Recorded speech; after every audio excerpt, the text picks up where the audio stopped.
Okay.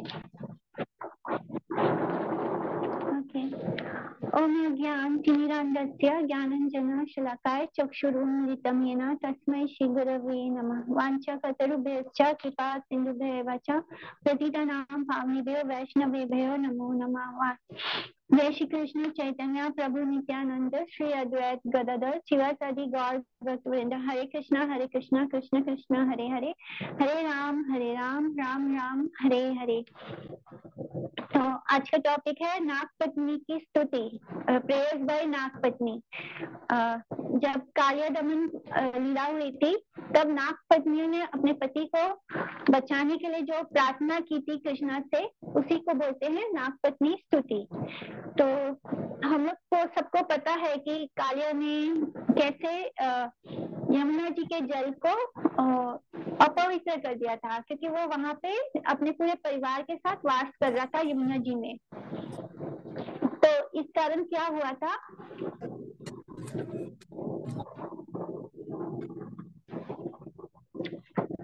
तो इस कारण यमुना जी का जल पूरा पॉइजनस हो गया था, दूषित हो गया था, जिसके कारण सब बीमार हो रहे थे और सबको सब अपने प्राण भी खो रहे थे इस कारण से।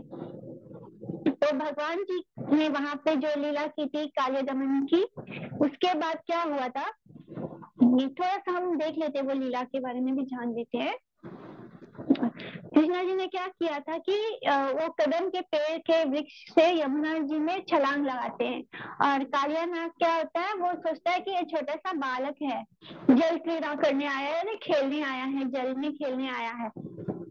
तो कालिया क्या होता है, वो भगवान वहाँ पे कूद के वहाँ पे क्रीड़ा करने लगते हैं, और ये जो कालिया नाग है वो देख के बहुत इरिटेट हो जाता है, और भगवान जी भी तो उनको उकसाने के लिए ही ऐसा कर रहे थे। तो उसको जो कालिया था उसको तो अहंकार हो गया था कि सब लोग उससे डरते हैं, कोई पास भी नहीं आना चाहता है यमुना जी के, और उसको इस बात का बहुत घमंड हो गया था कि सब उससे भयभीत रहते हैं।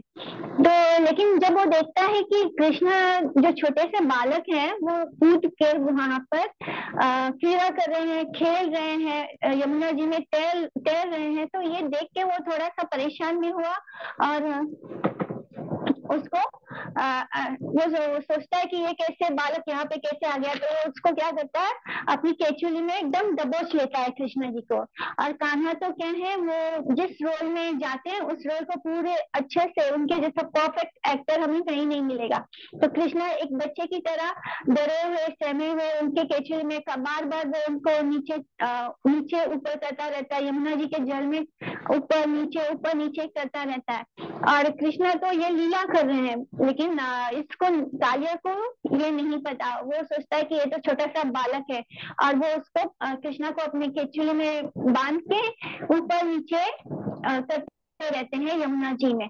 और यहाँ पर नंद बाबा या यशोदा मैया और पूरा गोकुल ब्रजवासी जो बाहर सब तक खबर पहुंच जाती है कि कृष्णा ने यमुना जी में छलांग लगा दी है। और माँ यशोदा और बाबा नंद का तो हाल एकदम मतलब उनको तो जैसे सांस ही नहीं आ रही, वो बार बार भाग रहे हैं यमुना जी की तरफ अपने कान्हा को बचाने के लिए। लेकिन जो ब्रजवासी है वो उन्हें कसकर पकड़े हुए हैं, उन्हें नहीं दौड़ने दे रहे।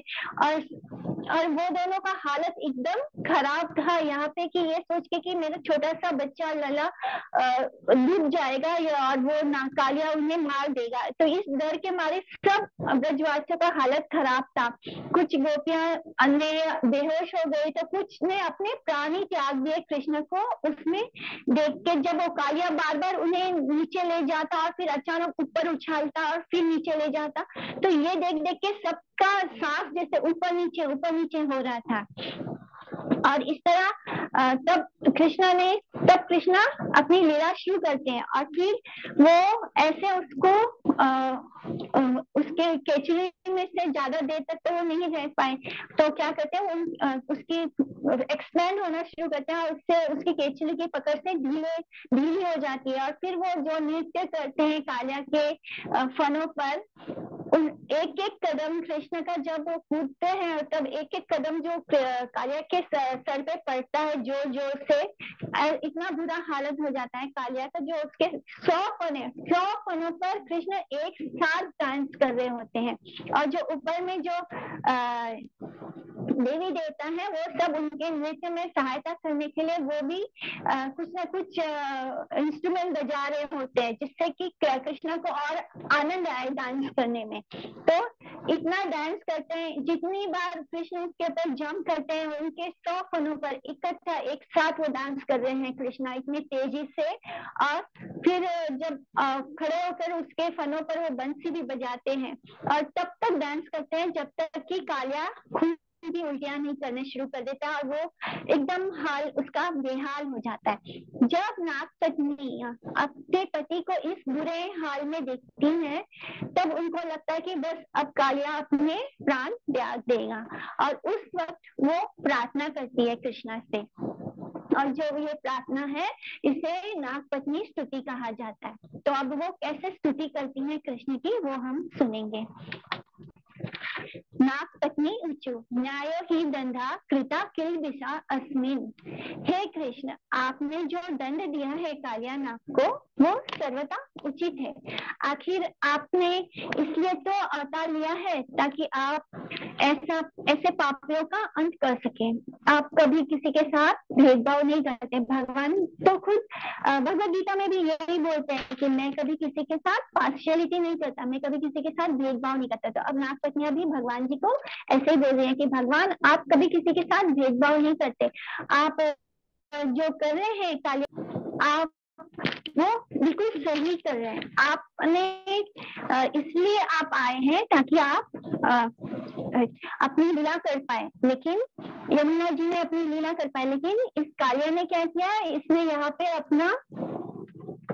इसने अपना यहाँ पे बसा लिया है घर परिवार, और ये दूषित कर रहा है। तो ये तो गलत है ही। मतलब वो अपने पति की ही गलती निकाल रहे हैं। ऐसा नहीं कि कृष्णा ने उनके पति को ऐसे पीट पीट के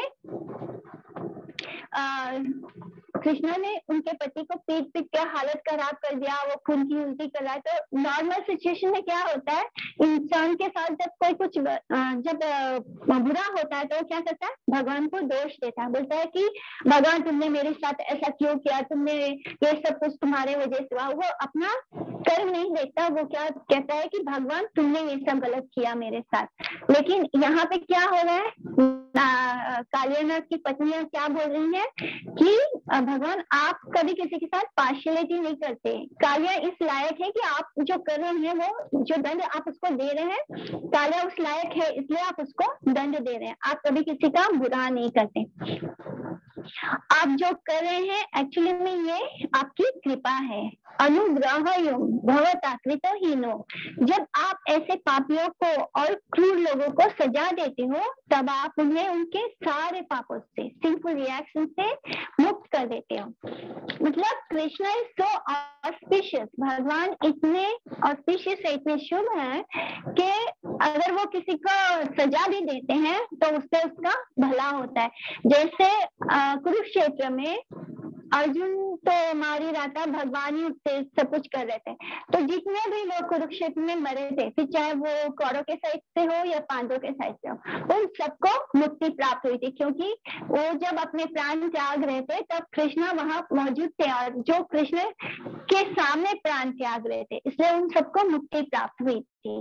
इसी तरह अब वो बोल रही है नागपत्नी कि आप हमारे पति को, जो कि एक दूषित आत्मा है और जिन्हें अपने पापों के कारण ही ये नाग की योनि, ये शरीर प्राप्त हुआ है, और आपका इनके प्रति क्रोध अहंकार नहीं बल्कि उन पर आपकी अपार कृपा है। आप उन पर कृपा कर रहे हो, इस कालिया नाग पर आपने कृपा की है। तो यहाँ पे श्री माधवाचार्य कहते हैं कि एक भक्त भगवान की दी सजा को कृपा समझता है, और भगवान से द्वेष रखने वाले लोग सजा पाकर और भी घृणा करते हैं कृष्ण से, जो कि उनके पतन का कारण बनता होता है।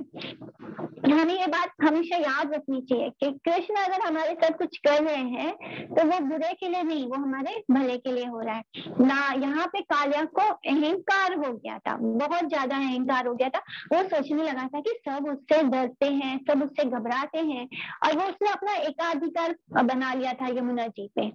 नाग पत्नियों को पता है कि बिना किसी सुकृति के, जप और तप के कोई भी कृष्ण के संपर्क में नहीं आ सकता। आखिर ऐसा क्या तप और सुकृति किया हमारे प्रति ने कि आपने उन पर इतनी कृपा की है, आप उनसे संतुष्ट हैं और आपके कमल चरण उनके फलों को स्पर्श कर रहे हैं। मतलब ऐसा हो ही सकता कि हम अगर कोई, जब तक हमारे पास कोई सुकृति ना हो, हम कृष्ण से एसोसिएट नहीं हो सकते। मैं हमेशा कहती हूँ ना कि आप लोग श्लोका सेंड कीजिए, श्लोका करने से ही आपको कितनी सुकृति प्राप्त होगी, जिससे आप भक्ति मार्ग में आगे बढ़ पाएंगे। तो ये जो सुकृति होती है, ये हमें हर हाल में चाहिए होती है कृष्ण तक पहुंचने के लिए। तो ये जो नाग पत्नियां हैं वो नहीं समझ पा रही आखिर इस कालिया ने ऐसा क्या किया। ये तो बुरा दुष्ट आत्मा है, ये तो बुरे कर्म कर रहा था, ये सबको मार रहा था अपने, और कोई भी वहाँ यमुना जी में नहीं आ पा रहा था। उसने सारे जल को दूषित कर दिया था, सब उसके भय से कांपते थे। लेकिन फिर भी ये कृष्ण के संपर्क में आया और कृष्ण के चरण रज उसके शीश पर पड़ रहे हैं, उसके फनों पर, उसके सिर पर कहा कृष्ण डांस कर रहे हैं। और डांस करते वक्त क्या हो रहा है, उनके चरण उसके शीश पर पड़ रहे हैं, जो कि हर भक्त का लाइफ का गोल क्या होता है, कृष्णा के चरण कमलों का शेल्टर लेना, उनका शरणागत ग्रहण करना, उनके चरण कमलों की शरण ग्रहण करना। लेकिन यहाँ पे ये कालिया नाग इतने बुरे कर्म करने के बाद भगवान के चरण कमलों के नीचे उसको मिल रहा है, उसको अवसर मिला है। तो नाग पत्नियां सोचती है कि आखिर इसने ऐसा क्या अच्छा कर्म किया, ऐसी क्या सुकृति की थी इसने पिछले जन्मों में, जिसके कारण उसको उसके ऊपर भगवान डांस कर रहे हैं, उसके चरणों का स्पर्श मिल रहा है। ये अद्भुत है और ये सिर्फ पुण्य कर्मों का फल नहीं है। धर्मोता व सर्वा चारु कम पाया, ये तो भवन तुष्टस्याति सर्व जीवा, यानी इसने जरूर कुछ बहुत अच्छा किया है। तो ये जो कालिया था वो पिछले जन्म में कौन था, वो पिछले जन्म में एक सेज था, एक मुनि था। लेकिन वो किसी और मुनि के आश्रम में जाकर वहां पर अपना ये कर लेता है, जिस कारण उस आश्रम के मुनि ने इसको श्राप दिया था कि तुम ऐसे जलन और ईर्ष्या से मेरी जगह पर ये कर रहे हो। मतलब एक मुनि, उसका एक आश्रम था कालिया का, जहाँ पे वो एक मुनि था, और वहां पर एक दूसरा सेज आता है, दूसरा मुनि आता है, और वो वहां पे आके थोड़ा तप करने लगता है। तो जो कालिया था वो उससे बहुत क्रोधित हो जाता है कि ये मेरी जगह पे आकर ये सब कुछ क्यों कर रहा है। और जैसे वो रिएक्ट करता है तो दूसरे मुनि ने उसको श्राप दे दिया था कि तुम्हारा जैसा व्यवहार है उससे तो तुम्हें नाग बन जाना चाहिए। तो एक्चुअली में वो एक मुनि था जिसने जो तपस्या कर रहा था, इसलिए उसके पास ये सुकृति थी। न नाग पृष्ठम, न स्वर्ग, न च सर्वभौमा, सुप्रीम जो सुप्रीम सोवेरिटी, जो वो जगह है, वो न परमेष्ठयम, न रसाधिपत्यम, न योग सिद्धिर अपनुनाथ भवम वांछन्ति यत् पाद रजा प्रपन्ना। जिसने एक बार आपके चरणों की रज को प्राप्त कर लिया, फिर ना तो उसे स्वर्ग चाहिए, ना ब्रह्मलोक चाहिए, ना धरती का राज चाहिए, ना मुक्ति चाहिए, ना योग की सिद्धियां चाहिए। उसकी भौतिक इच्छाएं खत्म हो जाती है। ये सब चीज मटेरियल है, सिद्धियां प्राप्त करना भी मटेरियल है, इस संसार के सुखों को भोगना तो वैसे ही मटेरियल है। ब्रह्मा लोग भी मटेरियल है, क्योंकि ब्रह्मा जी के जो 100 साल है वो पूरे होने के बाद वो मर जाते हैं। सारे देवी देवता है वो भी मटेरियल है, क्योंकि वो भी अपना प्राण देह त्याग देंगे। यानी ये सब कुछ भौतिक इच्छाएं खत्म हो जाती है, जिसको कृष्ण के चरणों का रज प्राप्त हो जाता है। कालिया नाग पापी था, बस कृष्ण ने उसके फलों पर डांस करने के कारण उसे भगवान की रज प्राप्त हो गई, जो कि किसी तपस्वी और योगी के लिए भी दुर्लभ है। योगी पता नहीं कितने कितने हजारों साल तपस्या करते हैं, कितने जन्म लेते हैं, फिर भी उनके लिए ये प्राप्त करना कठिन है। इस तरह वो अपने इल्यूजन से बाहर आ गया। और क्या हुआ, ऐसे करने से क्या हुआ, भगवान का स्पर्श उसे मिला। जिसको कृष्ण का स्पर्श मिल जाएगा तो उसके अंदर का जो गंदगी था, जो उसके मेंटल कंडीशन थी खराब, मतलब वो अपने शुद्ध स्वभाव में आ गया भगवान के स्पर्श होने से। तो वो स्थित हो गया। और हम भी अपने स्पिरिचुअल मास्टर, अपने गुरुदेव के चरणों की रज प्राप्त करेंगे तो इस स्थिति को प्राप्त कर सकते हैं। इसलिए हमें कहा जाता है कि हमें शुद्ध साधु संग करना चाहिए। जब हम अपने गुरु की या सेवा करते हैं और उनके चरणों की रज को प्राप्त करते हैं, तब हम भी अंदर से शुद्ध हो जाते हैं। हमारा भी जो मटेरियल कॉन्टेमिनेशन है, जो हमने इतने सालों तक इतने सारे योनि ली हैं, और फिर जब हमने मनुष्य योनि में भी पता नहीं बहुत जन्म लग जाते हैं, तब जाके कुछ सुकृति इकट्ठा होती है, तब जाके हमें कृष्ण के भक्तों का संग मिलता है, और फिर हमें हमारी कृष्ण भक्ति का जीवन शुरू होता है। तो इस प्रोसेस में हमने बहुत ह्यूमन लाइफ भी लिया है, ह्यूमन बर्थ लिया है, तो वहां पे हमने बहुत सारे गलत काम किए हैं, बहुत सारा हमारे अंदर पाप है। तो वो कैसे खत्म होता है, जब हम अपने गुरुदेव की शरण लेते हैं। तो इसी तरह कालिया ने कृष्ण के चरणों की रज प्राप्त की, तो उसी तरह हमें भी शुद्ध वैष्णव के चरणों की रज प्राप्त करके उनकी शरणागति लेनी है, जिससे कि हमारे दुख और अज्ञानता से हम बाहर आ सके। नमस्तुभ्यं भगवते पुरुषाय महात्मने भूतासाय भूताय पराय परमात्मने। हम आपको सादर प्रणाम करती है। आप परम पुरुष हैं, आप परमात्मा रूप में निवास करते हैं। आप काल हो, काल शक्ति आप में स्थित है। सब कुछ आप पर निर्भर करता है। आप ही भूत हो, आप ही वर्तमान हो, आप ही भविष्य हो, आप ही मास हो, आप ही दिन हो, आप ही घंटा हो, और आप ही क्षण के रूप में काल के दृष्टा हो और प्रतिरूप हो। यानी आप साक्षात काल भी हो और आप सब चीज के ज्ञाता हो।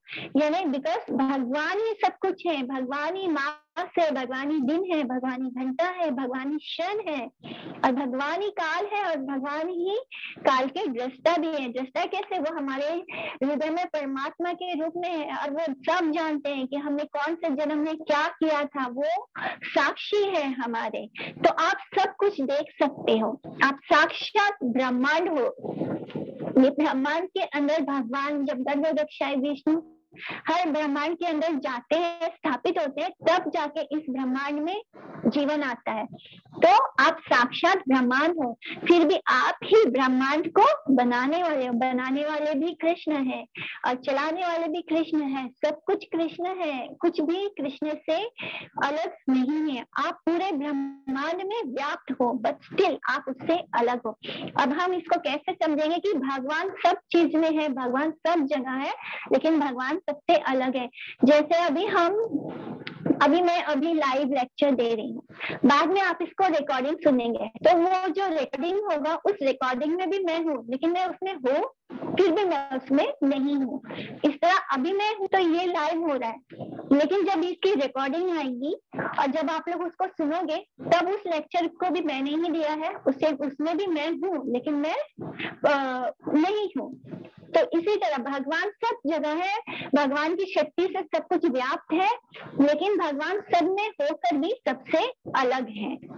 ये एग्जाम्पल मैंने सिर्फ समझाने के लिए बोला है कि कैसे भगवान सब चीज में है, हर कण में है, हर कण में व्याप्त है। ब्रह्मांड भी वही है, ब्रह्मांड को बनाने वाले भी वही है, लेकिन वो सब चीज में होकर भी सब चीज से अलग है।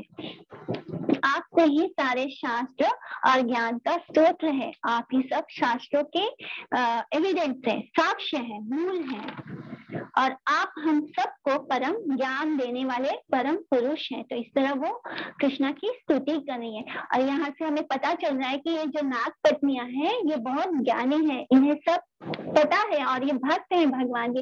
बिना भगवान की भक्ति के हम भगवान के बारे में एक शब्द भी नहीं बोल सकते।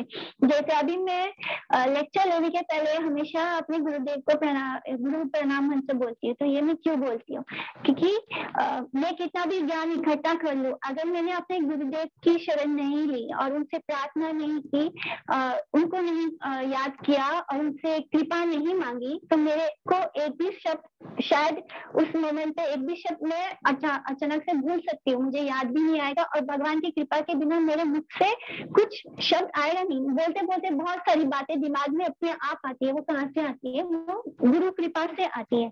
अगर गुरु जी कृपा नहीं करे तो मैं शायद एक भी शब्द ना बोल पाऊँ। इसलिए जब भी हम बोलते हैं तो हम सबसे पहले अपने गुरुदेव को प्रणाम करते हैं ताकि उनकी कृपा हमें प्राप्त हो। तो इसी तरह हमें गुरु की कृपा यानी कृष्ण की कृपा, गुरु से हमसे हैप्पी है तो मतलब होता है कि हमारे कृष्ण हमसे हैप्पी है। तो हम सबको परम ज्ञान देने वाले परम पुरुष कृष्ण है। नमः कृष्णाय रामाय वासुदेवाय सुताय च प्रद्युम्न अनिरुद्धाय सत्वतां पताय नमः। हम आपको प्रणाम करते हैं, आप सारे शुद्ध भक्तों के स्वामी हैं। नमः गुणा प्रदीपाय गुणा आत्मा चदनाय च गुणवृत्ति उपलक्ष्याय गुणा दृष्टे स्वसंविदे। भगवान ने क्या किया? अपनी शक्ति द्वारा सृष्टि की रचना की है। 3 गुणों के द्वारा वो इसका उत्पत्ति पालन करते हैं और संहार करते हैं और इसको मेंटेन करते हैं।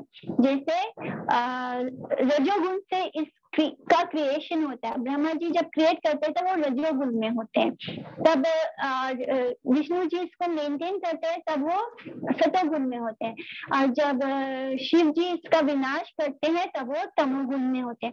क्योंकि विनाश करने के लिए क्रोध की आवश्यकता होती है, बिना क्रोध के हम विनाश नहीं कर सकते। बट ये सब कुछ हो रहा होता है कि शिव जी कर रहे हैं, विष्णु जी कर रहे हैं, ब्रह्मा जी कर रहे हैं, लेकिन इनका मूल स्रोत कौन है? वो कृष्णा है। एक्चुअली में संहार कौन करता है? संकर्षण करते हैं। तो जब हम रूट में जाते हैं, देखते हैं, जब शास्त्र हमें बताते हैं तब हमें पता चलता है कि एक्चुअली में करने वाला कौन है? कृष्ण ही है। अगर कृष्ण ना दे अपनी शक्तियां तो कोई भी कुछ ना कर पाए। तो वो इन 3 गुणों के बारे में बता रही है। जो नागपत्नियां बोल रहे हैं कि आप ये जो 3 गुण है इनसे सृष्टि की रचना होती है, उत्पत्ति होती है, संहार होता है और मेंटेनेंस होता है, लेकिन आप इन 3 गुणों से ऊपर हैं और हम भगवान को नहीं जान सकते। जो उनका अपना है स्वसंविदे है, यानी जो उनका अपना है वही प्योर डिवोटी उनको जान पाता है। भगवान कृपा करते हैं तभी प्योर डिवोटी उनको जान पाता है, वरना ये मार्ग जो है हमारा भक्ति मार्ग, ये कंप्लीटली कृपा पर निर्भर है। अगर हम पर कृपा नहीं है तो हम कितना भी ज्ञान इकट्ठा कर ले, वो जैसे हमने बोला था ना, सत्य उच्चिष्ट होता है, वो किसी काम का नहीं होता। वो किसी के बात तक, हाँ, मतलब हम जो बोलते हैं वो सामने वाले के हृदय तक वो बात को नहीं ले जाएगा जब तक हम पर हमारे गुरुजनों की कृपा ना हो। कृपा होने से जब हम कोई वाणी बोलते, जब हमारे वाणी से जो शब्द निकलते हैं वो सामने वाले के हृदय को स्पर्श करते हैं। तो इस कृपा के बिना कोई भी भगवान को नहीं समझ सकता कि भगवान 3 गुणों से ये संसार को कैसे चलाते हैं। वो यहाँ पर ये 3 गुणों की बात क्यों कर रही है नागपत्नियां? वो बोलना चाहती है कि ये जो नाग है, ये तो नाग है, नाग यानी ये तमोगुणी है, ये ऑटोमेटिकली तमोगुणी है। इससे हम अच्छाई की उम्मीद कैसे कर सकते हैं? यानी ये जो जानवर है इसका जन्म ही तमोगुण में हुआ है, तो आप इन्हें माफ कर दीजिए क्योंकि ये ऑलरेडी तमोगुण में जन्म लेने के कारण इसका ऐसा ही स्वभाव है। तो वो बोल रही है कि सिर्फ आपके प्योर भक्ति आपको समझ सकते हैं, बाकी जो उनकी सत्ता को स्वीकार नहीं करते वो इन 3 गुणों के इल्यूजन में फंसे रहते हैं, क्योंकि ये 3 गुण की जो रस्सी है ना, इससे हम नाचते रहते, कभी हम अच्छे हो जाते हैं, कभी हम बुरे हो जाते हैं। तो हम अच्छे बुरे ये तीनों गुणों में, सतोगुण में, रजोगुण में और तमोगुण में फंसे हुए हैं। जब तक हम भगवान को स्वीकार नहीं करते, हम इन 3 गुणों की रस्सियों से माया हमें नचाते रहती है कठपुतली की तरह। तो इसलिए हमें भगवत गीता और श्रीमद् भागवतम के इंस्ट्रक्शन को फॉलो करना चाहिए। ऋषिकेश, मास्टर ऑफ सेंसेस, यानी ऋषिकेश हो आप हमारी इंद्रियों के स्वामी हो। सिर्फ कृष्ण है जो इंद्रियों के स्वामी है, बाकी कोई भी इंद्रियों के स्वामी नहीं होता। तो आपकी लीलाएं अद्भुत हैं। आपने ब्रह्मा विष्णु महेश के रूप में विस्तार करके इस सृष्टि को क्रिएट किया, मेंटेन किया और विनाश करते हैं। लेकिन विष्णु के रूप में आपका अवतार प्राणियों के लिए सचमुच वरदान है। बिल्कुल ऐसे ही जैसे कुंती महारानी ने कहा था कि जब आप अवतार लेते हैं तब आप हम पर कृपा करते हैं। भक्त आपको और आपकी लीलाओं को समझ सकते हैं, और अभक्त के लिए आप शांत हो, अपने आप में संतुष्ट हो। भगवान अभक्तों को डिस्टर्ब नहीं करते, क्योंकि वो परम पिता है। वो किसी को, चाहे वो उनको माने या ना माने, वो उसको डिस्टर्ब नहीं करते। भरण पोषण वो सभी का करते हैं, चाहे उनका भक्त हो चाहे वो अभक्त हो। परावरा गति ज्ञाया सर्वाध्यक्षा ते नमः अविश्वाया च विश्वाया तद्दृष्टे अस्य चाहेतवे। परा अवारा है, परा यानी सुपीरियर और अवारा यानी अवर यानी इंफीरियर। तो डिवोटीज आर सुपीरियर पर्सनालिटीज, यानी जो भक्त होते हैं वो बहुत सुपीरियर होते हैं, और जो अभक्त होते हैं वो नीचे इंफीरियर होते हैं, वो इंफीरियर पर्सनालिटी होते हैं, यानी वो लोअर लेवल पे होते हैं। तो जिन्हें कृष्ण की महिमा का कोई ज्ञान नहीं है, भगवान सबकी क्योंकि जो अभक्त होते हैं उन्हें कृष्ण की महिमा से कुछ लेना देना नहीं, क्योंकि वो एनवियस होते हैं। वो उनको ईश्वर से के नाम से ही जलन और ईर्ष्या होती है। अगर वो किसी भक्त को देख ले तो उसके बारे में उल्टा सीधा तो पक्का बोलते ही बोलते हैं। तो भगवान सबकी डेस्टिनी को जानते हैं, जो परा है उसका भी, जो अवार है उसका भी, यानी जो भक्त है उसका भी और जो अभक्त है उसका भी, जो एनिमेट है और जो इनएनिमेट है, यानी जो चलने वाले प्राणी है, जीव है वो भी, और जो पेड़ पौधे हैं वो भी, भगवान उनका भी फ्यूचर जानते हैं। और वो सुप्रीम सत्य है, परम सत्य है, सत्य के रूप में सब चीजों से परे है, यानी सर्व अध्यक्ष है, यानी वो सब चीज को जानते हैं। सब चीज उनके इंस्ट्रक्शन, उनकी निगरानी में ही चलती है, लेकिन वो सबसे अलग है। भगवान जी को मटेरियल एक्टिविटी में इन्वॉल्व होने की कोई जरूरत नहीं है, फिर भी उन्होंने काल जो अनादि है उसके थ्रू क्रिएशन, मेंटेनेंस और डिस्ट्रक्शन करते हैं। फिर लोग पूछेंगे कि आखिर भगवान ने ये दुनिया क्यों बनाई? जब यहाँ कुछ अच्छा नहीं है, कृष्ण चाहते हैं कि सब उनके पास रहे, तो फिर जीवात्मा कृष्ण से ईर्ष्या क्यों करते हैं? मतलब क्या हुआ कि हम भगवान को ये संसार बनाना पड़ा? लेकिन हम में से बहुत, ये हम जो यहाँ है, हमें जो ये शरीर मिला है वो क्यों मिला है? क्योंकि हमने भगवान से ईर्ष्या की, हमें भगवान की तरह भोग करना है, पर हम भूल गए कि हम भगवान की तरह क्रिएट नहीं कर सकते, हम संसार बना नहीं सकते, हम संसार चला नहीं सकते, हम लोग कुछ नहीं कर सकते। ये हमने नहीं देखा। बस भगवान जी बहुत इंजॉय कर रहे हैं, भगवान को बहुत अच्छे से इंजॉय कर रहे हैं। तो हम लोग के अंदर ये नेचुरली, हर ह्यूमन बीइंग के अंदर ये नेचुरल स्वभाव है कि उसे दूसरों से ईर्ष्या होती है। यहाँ तक कि हम लोग ने भगवान से ईर्ष्या की, इसलिए हम लोग को इस संसार, इस मटेरियल वर्ल्ड में आना पड़ा, क्योंकि गोलोक में रहकर हम उनकी तरह नहीं एंजॉय नहीं कर सकते, क्योंकि वो गोलोक कृष्णा का है, वहां पे सिर्फ कृष्ण ही एंजॉय कर सकते हैं।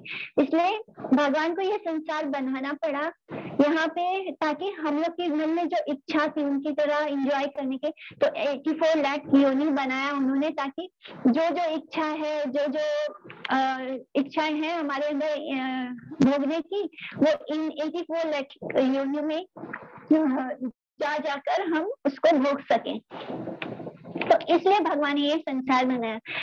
और फिर यहाँ आने के बाद क्या होता है, हम हर बार खुशी के साथ क्या दुख पाते हैं।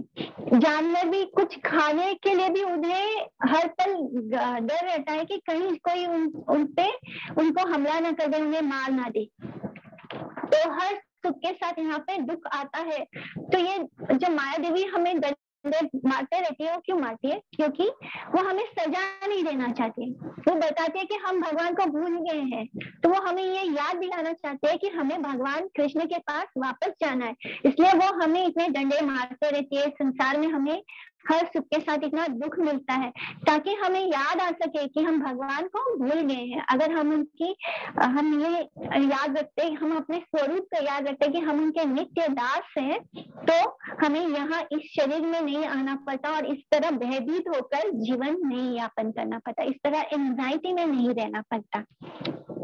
तो इस तरह माया देवी हमें हमारे भगवान के साथ क्या संबंध है ये याद दिलाने के लिए हमें इतने डंडे मारती है।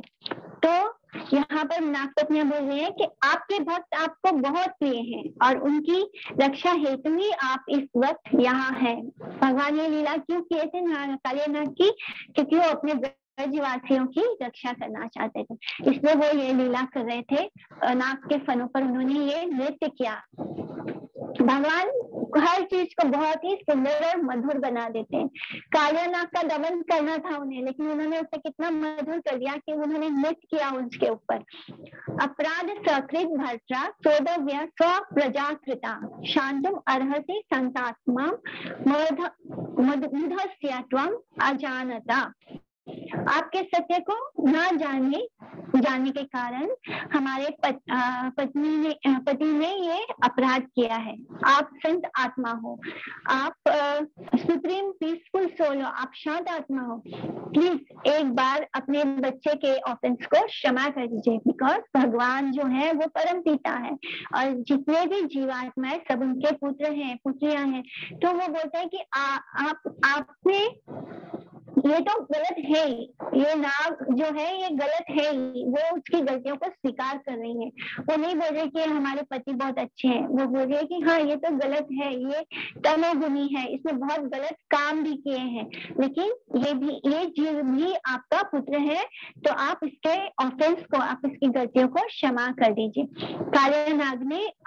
काले नाग जो है वो अज्ञानी है, मूढ़ है, उसे क्षमा कर दो। तो वो फिर आगे बोलते हैं कि हे भगवान प्लीज हम पर कृपा कीजिए, श्रेयों पर कृपा करना संत जनों का स्वभाव होता है। ये नाग अपने प्राण, बस अभी इसके प्राण निकलने वाले हैं, क्योंकि वो बहुत बुरे हालत में था कालिया नाग। वो बोल रही है कि बस अब ये इसके प्राण निकलने वाले, प्लीज हम श्रेयों पर, हमें स्त्री जानकर हम पर कृपा कीजिए, प्लीज हमें हमारे पति लौटा दीजिए। स्त्री दाम न साधु सोचायम, यानी जो साधु होते हैं वो स्त्रियों पर कृपा करते हैं। पति प्राणा प्रदीयातम, ये इसके प्राण अब जस्ट निकलने वाले हैं। हम आपकी किंकरी हैं, किंकरी यानी हम आपकी दासी हैं। आप हमें ऑर्डर दीजिए, आदेश दीजिए, आज्ञा दीजिए कि हमें क्या करना चाहिए। जो आपके ऑर्डर को फॉलो करता है वो हर तरह के भय से मुक्त हो जाता है। जो कृष्ण की मुच्यते सर्वथा भयात, यानी वो सब तरह के भय से मुक्त हो जाता है। यहाँ पे लास्ट में ये क्या बोल रही है नागपत्नी? इन्होंने इतनी स्तुति की कृष्णा की अपने पति को बचाने के लिए, अब लास्ट में वो क्या बोल रही है? लास्ट में बोलती है कि हम आपकी किंकरी हैं, अब आपको जो करना है वो कीजिए, आप हमें आदेश दीजिए। यहाँ पे वो बोलती है कि आपको नाग को मारना है तो मार दीजिए, जीवन देना है तो दे दीजिए।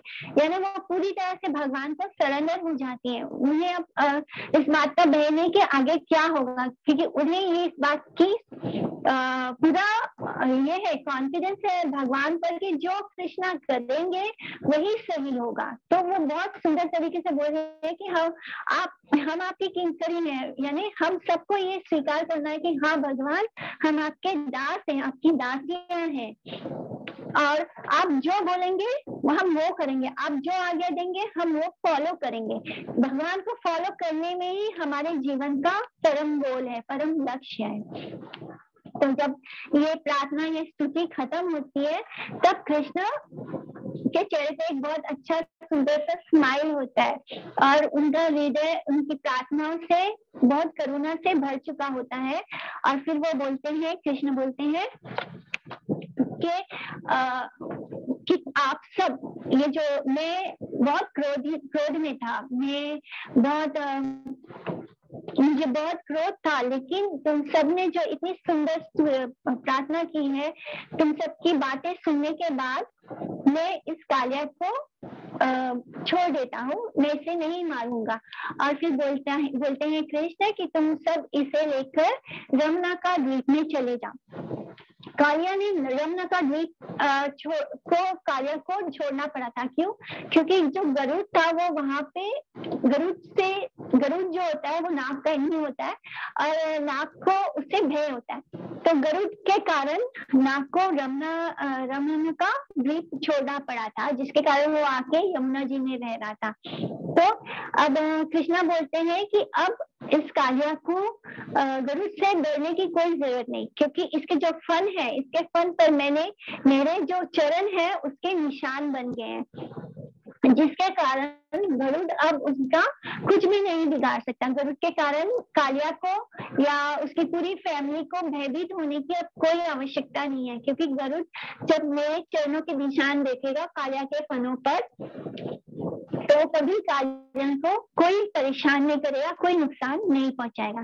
तो इस तरह कालिया भी फिर कृष्ण से स्तुति करता है, उसे अपनी गलतियों का एहसास होता है और क्योंकि भगवान के स्पर्श के कारण वो शुद्ध हो चुका था, उसके सारे सिंस खत्म हो गए थे, जितने भी उसने पाप किए थे वो सब खत्म हो गए थे, तो उसके वो मोड ऑफ गुडनेस में आ गया था। मोड ऑफ गुडनेस की जरूरत होती है हमें, अगर हमें भगवान को समझना है, लेकिन जब भक्ति आगे बढ़ती है तो हमें मोड ऑफ गुडनेस यानी सतोगुण से भी ऊपर उठना होता है, क्योंकि सतोगुण भी मटेरियल है, वो भी 3 गुण है के अंदर का एक गुण है। तो इसलिए अब वो अच्छी बातें कर रहा था ना कालिया भी भगवान की स्तुति करता है और उसे अपनी गलतियों का एहसास होता है और फिर वो भगवान की स्तुति करके अपने पूरे परिवार को लेकर रमना का द्वीप में चला जाता है। तो यहाँ पे हम ये स्तुति को खत्म करते हैं। इनकी स्तुति थी कालिया की पत्नियों की। तो अब आप लोग को कुछ क्वेश्चंस हो तो आप पूछ सकते हैं। आज का लेक्चर कम था, छोटा था, तो मैंने ये आज फेस्टिवल है तो मैंने इस टॉपिक को सिलेक्ट किया था। तो आप लोग को कुछ क्वेश्चंस हैं? हरे कृष्णा।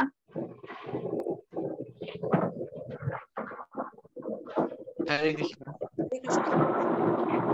जी हरे कृष्णा। कुछ डाउट क्वेश्चंस हो तो आप पूछ सकते हैं, कोई भी लेक्चर का हो तो पूछ लीजिए। Thank you. हरे कृष्णा। उसके बाद कालिया क्या चला था? कालिया कालिया नाग उसके बाद कहाँ चला गया? हरे कृष्णा। उसके बाद कालिया नाग उसका रमना का द्वीप नाम का एक स्थान था जहाँ पर उसको गरुड़ के कारण भय से वो उसको छोड़कर यमुना नदी में आ गया था। लेकिन बाद में क्योंकि गरुड़ जो वो कृष्ण का वाहन है, गरुड़ हमेशा जो चील होता है वो क्या आता है, सांप को मार के खाता है ना, तो वो गरुड़ के कारण उसके भय से वो रमना का द्वीप जो उसका घर था वो छोड़कर यमुना जी में आ गया था। तो अब कृष्णा उसको बोलते हैं कि तुम वापस रमना का द्वीप में लौट जाओ अपने परिवार के साथ, गरुड़ अब तुम्हें कभी परेशान नहीं करेगा, बिकॉज जो कालिया के गरुड़ है उसके जो फन है उन पर कृष्णा के चरणों के निशान आ गए थे। ठीक है, हरे कृष्णा। हरे कृष्ण माता जी। मेरे हाँ जी बोलिए माता जी, इस चैप्टर मतलब नहीं ये श्रीमद् भागवतम का ही चैप्टर है। नहीं, इससे मतलब रिलेटेड क्वेश्चन नहीं था। मैं सुन नहीं पा रही हूँ। अच्छा, जैसे कि मेरा इस चैप्टर से रिलेटेड क्वेश्चन था कुछ अलग। हाँ अलग अलग है तो भी बोलो, पूछो। हाँ मैं बोल रही हूँ कि जैसे है और एक मेरा इनेमी है, दुश्मन है, उसके भी अंदर भगवान, मेरे भी अंदर भगवान। जो मैं बोलती हाँ हूँ वो सुनता है, उसे गुस्सा आता है। हमारे अंदर भगवान है, जो फिर जो भी मेरे मन में जो उसके लिए जो मतलब जो भी चीजें गुस्सा है, जलन है या फिर बुरी, तो फिर गाली देना करते हैं, भगवान कंट्रोल कर सकते हैं क्योंकि भगवान तो ऐसे करते हैं। क्योंकि हम 3 मोड में है, यानी हम 3 गुणों के अधीन है। जब तक हमारे अंदर सुकृति रहेगी, तक हमारे अंदर सुक्ति नहीं आई, तब तक कृष्ण हमें किसी भक्त से नहीं मिलाते। सुकृति के कारण हम भक्तों से मिलाते हैं, कृष्ण अरेंज करते हैं भक्तों के पास। मतलब जब भी हम किसी भक्त से मिलते हैं ना, हाँ तभी होता है, तभी कोई भगवान। मुझे ना सुनाई नहीं दिया है, बस वो नहीं था, जैसे कि मुझे एक सामने एक मेरा इनेमी है, मेरा दुश्मन है और एक मैं हूँ। मेरे अंदर जो भी फीलिंग है, जो भी थॉट्स है उसके लिए, अगर भगवान चाहते तो उसे चेंज कर देते 1 मिनट में, तो कर देते हैं कि वो चेंज कर देते हैं मेरे थॉट्स को, मेरे इमोशन को, मेरे हर एक चीज को चेंज कर देते हैं। वो बोल रही है। मुझे ना सुनाई नहीं दे रहा। आपके इमोशन चेंज हो जाते हैं, भगवान चेंज कर देते हैं, ऐसे बोल रहे हैं आप? अच्छा माता जी, नहीं रहने समझ दो, मैं बाद में पूछ लूंगी। क्योंकि ना सुनाई नहीं दे रहा है मुझे। I don't know, it's not Audible. मैं बाद में पूछ लूंगी। ठीक है, आप पूछ लेना, आप ऑडियो में सेंड कर देना। ठीक ओके, है माता जी। अब हम एंड करें क्लास को। आज हमारी क्लास बहुत छोटी थी, हाफ एन आवर की। हाँ माता जी, ओके ठीक है। चलो, हरे कृष्णा, धन्यवाद प्रणाम टू ऑल ऑफ यू। धन्यवाद प्रणाम। धन्यवाद प्रणाम, हरे कृष्णा। हरे कृष्ण माता जी, धन्यवाद धन्यवाद। हरे कृष्ण माता जी।